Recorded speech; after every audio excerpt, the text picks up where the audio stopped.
Manon Aubry, cette journée internationale des droits des femmes, elle est célébrée partout dans le monde depuis 1911. Un siècle et 10 années plus tard, elle continue de mobiliser 37 organisations qui appellent à une grève féministe demain. Marine le disait, ça veut dire quoi, Manon Aubry, une grève féministe ? Ça veut dire revendiquer les droits des femmes qui sont encore aujourd'hui sous-considérées, sous-représentées. Sous-considérées, sous-représentées dans l'espace politique, dans l'espace médiatique. Et puis, je veux avoir une pensée aussi particulière pour ces premières de corvée qui nous ont fait tenir pendant 1 an et qui, aujourd'hui encore, doivent réclamer leur prime Covid pour certaines et qui sont encore aujourd'hui largement sous-valorisées parce qu'on considère que prendre soin des autres, être une aide-soignante, par exemple, ou être une infirmière, c'est une qualité naturelle quand on est une femme, c'est vrai, après tout, on est avec. C'est ce qui est aujourd'hui encore considéré et qui justifie que ces métiers soient largement sous-valorisés alors que ce sont des métiers pénibles. Une infirmière, c'est 10 à 12 kilomètres parcourus chaque jour. Une caissière, c'est plus d'1 tonne chaque jour portée sur sa caisse. Et pourtant, ces métiers-là sont encore tout en bas de la hiérarchie sociale et économique. Vous diriez que la crise sanitaire, le télétravail par exemple, n'ont pas arrangé les choses pour le travail des femmes en France ? Non, bien sûr, parce que ça a aggravé encore plus la double charge des femmes qui, notamment pendant le premier confinement, se sont retrouvées non seulement avec leur charge de travail, mais aussi avec la charge domestique augmentée, en prenant soin des enfants et de leur scolarité. Et donc, cette double vie des femmes qui pèse si lourd a été encore plus pénible, sans parler des violences sexuelles qui ont largement augmenté pendant le confinement. Bref, sur tous ces sujets-là, plus d'1 siècle après le début de la grève des femmes, on mesure encore le chemin à parcourir et le poids du patriarcat sur notre société. Je vais vous opposer quand même deux études chiffrées. La première, c'est le classement The Economist. La France est le 5e meilleur élève du monde, pardon pour le masculin, pour les perspectives d'épanouissement professionnel des femmes. Les États-Unis, à titre de comparaison, sont 18e.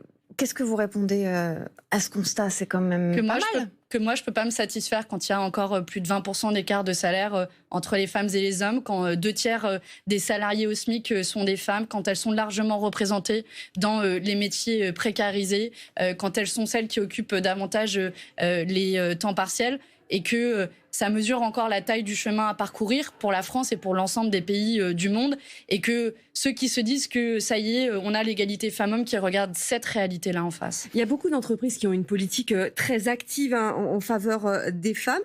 Est-ce que ça n'a pas un risque d'être contre-productif ? Je m'explique, prendre une femme pour l'affichage, prendre une femme pour une femme, ce qui, 1, n'est pas très flatteur pour la femme en question, et 2, pourrait faire naître un sentiment de ressenti chez les hommes.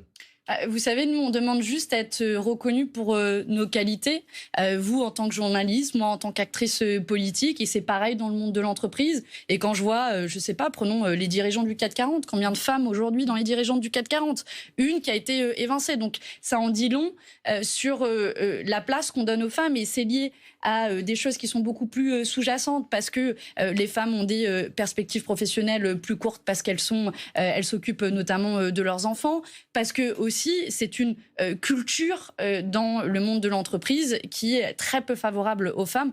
Bref, les raisons sont multiples, mais le résultat est le même. On a peu de femmes qui sont représentées dans les espaces de pouvoir au sens large, que ce soit politique ou économique. Alors pour la 2e fois quand même, demain, pour la 2e année consécutive, publication obligatoire de l'index parité hommes-femmes dans les entreprises en France. Et ce classement, c'est la 2e étude chiffrée que je voulais vous opposer. Classement Equileap, c'est un cabinet qui est devenu une référence dans le monde en matière de responsabilité d'entreprise et qui couronne la France championne de l'égalité hommes-femmes. Étude menée sur 3700 entreprises dans 23 pays. On peut quand même se réjouir de ça.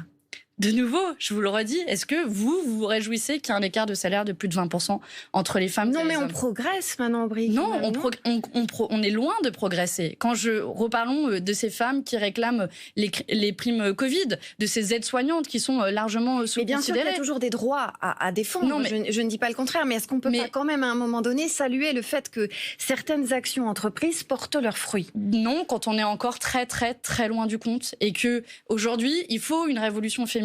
Et quand je vois, prenons d'autres chiffres qui régressent, la présence des femmes dans le milieu médiatique. Vous, journalistes, alors ce matin on est juste entre femmes, c'est suffisamment rare pour être noté, mais voici un chiffre qui régresse. L'an dernier, il y a eu que 31% de femmes invités politiques dans les médias. On représente 50% de la population et aujourd'hui, on a moins de la moitié de la parole médiatique. C'est une interpellation aussi amicale que je fais au monde médiatique. N'y a-t-il pas des femmes qui sont en capacité de porter une parole en 2021 ? Sommes-nous incapables aujourd'hui de représenter toutes ces mobilisations féministes qui ont fait leur place dans la société, mais bien au-delà. On est là aussi pour commenter l'ensemble de l'actualité et c'est une forme de coup de gueule que je veux faire parce que on peut le faire aujourd'hui, ce matin, entre nous, mais la vérité, c'est que notre parole est encore largement invisibilisée. On peut faire des millions de vues sur certaines de nos interventions au Parlement, à l'Assemblée nationale ou au Parlement européen. On n'aura jamais la même reprise médiatique que nos collègues masculins. Et donc ça doit cesser. Et dans les hémicycles, vous parlez à l'instant, dans les partis aussi, c'est compliqué d'être une femme au sein même de vos formations politiques ? Bien sûr, c'est pas simple et c'est pas un hasard si beaucoup de femmes abandonnent en partant sur la pointe des pieds. Et ça, c'est très commun en politique. Et donc, c'est pour ça que nous, à la France Insoumise, on a pris conscience de ça. Et on a essayé de créer un collectif féminin et féministe qui essaie de reprendre en quelque sorte le pouvoir. Et c'est pour ça que la semaine prochaine, vous n'aurez que des femmes qui commenteront la politique pour la France Insoumise. Vous n'aurez que des femmes politiques invitées des plateaux. Et on a dit très clairement que la semaine prochaine, on sera les seules représentantes politiques. Et c'est une forme d'interpellation des médias. Et d'ailleurs, j'ai déjà des exemples de collègues masculins qui étaient prévus par certains de vos confrères et consoeurs invités politiques et qui ont décommandé à la suite de cette initiative que l'on a prise. Et donc, ces médias n'ont pas choisi des femmes politiques à la place. Et pourtant, des femmes, on en a plein. Mathilde Panot, Clémentine Autain, Danielle Obono, Caroline Fiat, moi, on est nombreuses. Et on voit encore aujourd'hui que c'est difficile de se faire une place. C'est difficile parce que c'est aussi des insultes sexistes qu'on se prend en permanence, petite conne, poissonnière. Donc oui, c'est difficile aujourd'hui d'être une femme en politique. Mais vous savez, je m'apitoie pas sur notre sort. C'est représentatif aujourd'hui du rôle, en quelque sorte, de subalterne qui est encore donné aux femmes dans notre société. Merci beaucoup, Manon Brie, d'avoir été avec nous.